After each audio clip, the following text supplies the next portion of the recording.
Uno de los videojuegos que más estaba esperando para 2022 era Horizon Forbidden West, ya que las aventuras de Aloy en un futuro post-apocalíptico presentaron uno de los mundos con el lore e historia más interesantes que he visto en mucho tiempo. Y aunque mi intención es hacer un análisis del juego, dado que terminarlo me está tomando más tiempo del que pensé, he decidido hacer un video hablando sobre uno de los aspectos que más me ha llamado la atención del juego, las tribus. Y es que, pese a que tanto Forbidden West como Zero Dawn tienen un mundo hermosamente creado y detallado, que he disfrutado plenamente de sus historias, y aunque sus tribus son técnicamente ficticias, he sentido que estos dos juegos tienen una disonancia muy marcada. El de mostrarnos las grandes similitudes y diferencias que distintas poblaciones humanas pueden tener a la hora de crear sus mitos, leyendas y culturas, pero con la eterna sensación de que las acusa de ser simplemente ignorantes. Antes de comenzar, el propósito de este video no es analizar Horizon Forbidden West, eso vendrá después. Y fuera de algunos detalles menores de las tribus de este juego, no planeo dar ningún spoiler importante de la trama. Eso sí, daré por sentado que conocen de qué trata la historia de Horizon Zero Dawn, por lo que si no has jugado a este juego, estás avisado de que habrá spoilers a continuación.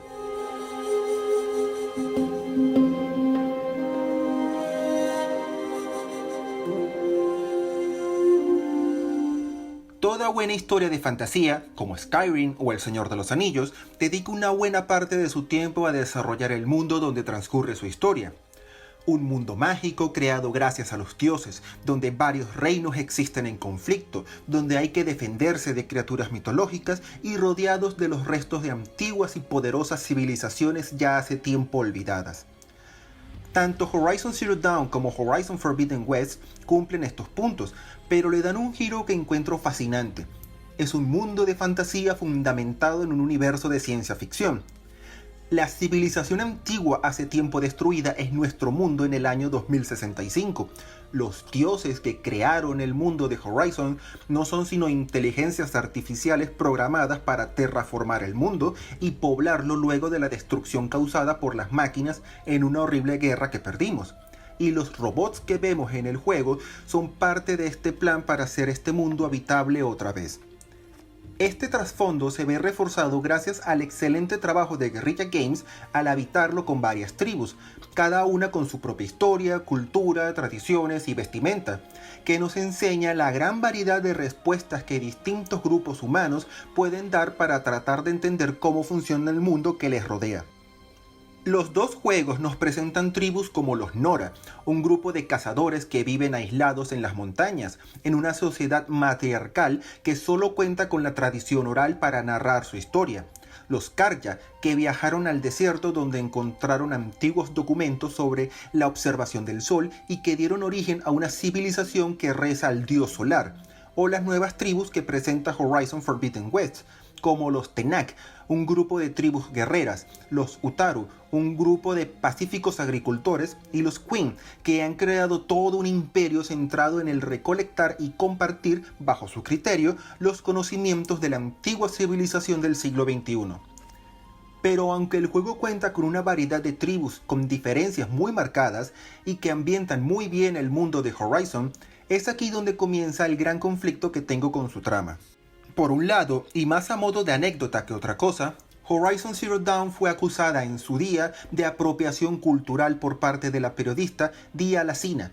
Por desgracia, a día de hoy no pude encontrar el artículo original en inglés, pero entiendo que muy resumidamente ella acusó al juego de hacer un mal uso de las imágenes, símbolos y palabras de los nativoamericanos, al no solo apropiarse de su cultura para que una chica blanca y pelirroja se disfrace de Pocahontas, sino por la forma en que se describe a las tribus de primitivas y bárbaras. A falta del artículo original, en el enlace les brindo varios artículos que hablan sobre lo que ella escribió. John González, uno de los escritores de Horizon Zero Dawn en Guerrilla Games, respondió en su día que en el estudio existió un debate sobre qué terminología usar y que el personaje de Aloy y la estética del juego no solo se basó en los nativoamericanos, sino en los celtas y vikingos, y además dijo que con el tipo de cultura que existe en internet, pese a que no se buscaba ofender a nadie, es imposible saber cuándo algo puede molestar o no. Como venezolano y latinoamericano que soy, Pese a vivir ahora en Estados Unidos, no negaré que me sigue pareciendo extraño y hasta exagerado la obsesión que se tiene por la raza en este país y lo fácil que se pueden ofender por el tema, que no es igual a que no entienda de dónde surgen. Y tampoco niego que, en última instancia, no soy el más apropiado para decir si un producto cultural o no es o no ofensivo para los indígenas del mundo. Pero sí diré que, sobre la apropiación cultural, jamás he compartido el malestar que se siente al respecto, no solo en este juego, sino en general. No existe algo como una cultura 100% original, ya que todos los países son resultados de la mezcla de distintas culturas e ideas. Solo la venezolana, por ejemplo, es el resultado de la mezcla de las culturas españolas, indígenas y africanas, por lo que el copiar, imitar o inspirarse en otras culturas para crear algo nuevo es completamente normal. Y esto es algo que Horizon hace muy bien, ya que esta inspiración en el mundo real nos da un mundo muy rico y diverso, donde ninguna tribu se siente una copia o reiteración de otra, pero sí genera un problema que sí me parece mucho más problemático. En Horizon Zero Dawn se nos revela que parte del plan para repoblar el mundo, luego de que fuera destruido por las máquinas, era educar a la nueva humanidad nacida en laboratorios con una IA llamada Apolo, que contendría todo el conocimiento de la humanidad, historia, cultura, ciencia, etc. También se nos revela que, poco después del fin del mundo en 2065, Ted Faro, en un ataque de locura, borró dicha base de datos, lo que privó a las nuevas generaciones de personas de todo el conocimiento humano adquirido hasta ese entonces. Los Nora, los Karja, los Oseram, los Utaru, los Tenak y los Queen, pese a que el juego busca mostrarnos la riqueza y diversidad de sus civilizaciones, las formas en que estos coexisten y tal vez el respeto que debemos dar a otras culturas, en última instancia, surgieron por la pura y completa ignorancia de los primeros humanos del mundo de Horizon y su necesidad de organizarse con lo poco que sabían del mundo. Los Tenak construyeron una civilización guerrera basada en las enseñanzas de un museo sobre la guerra. Los Utaru basaron su cultura pacífica y agricultora en rezarle a unas máquinas que solo cultivan los campos de acuerdo a su programación. Y los Nora literalmente creen que una puerta automática controlada por computadora es la madre a la que deben rezarle. Evidentemente es un mundo de fantasía y ciencia ficción, y cualquiera que sepa diferenciar la realidad del entretenimiento sabrá que esto no es sino la ambientación de una historia, una que podría dar un giro cuando termine Horizon Forbidden West. También es posible que este malestar sea inevitable, ya que Horizon, pese a toda la ciencia ficción que le rodea y a estar en un futuro lejano, tiene una base inspirada en nuestro mundo, y eso hace inevitable las comparaciones. Pero la realidad es que,